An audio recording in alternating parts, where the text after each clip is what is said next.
Ashtu si në Gaza, edhe në Sudan të merret po na transmeton 24/7 në rrjetet sociale, ndërsa çdo ditë më shumë po zbardhet e vërteta për fshirjes së aktorëve rajonal dhe ndërkombëtar që po ashtu qëndrojnë prapa gjenocidit në Gaza.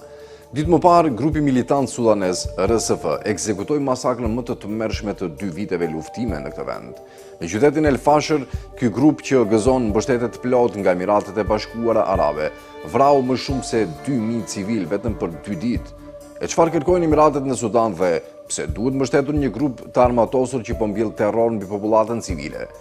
Ky investim strategjik i Emirateve të Bashkuara Arabe ka të bëjë me kontrollin e rrugëve tregtare, sigurimin e resurseve minerale dhe fuqizimin e një aktori që mund të mbrojë interesat e tyre rajonale, gjithsesi interesat e Izraelit.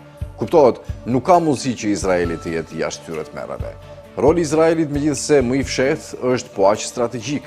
Përmes kanaleve të inteligjencës dhe koordinimit me Emiratet e Bashkuara Arabe, Izraeli synon të forcojë pozicionin e tij gjeopolitik në Afrikën Lindore, të monitorojë rivalet rajonal si Irani dhe Kina dhe të sigurojë kontroll mbi rrugët e rëndësishme detare në detin e Kuq.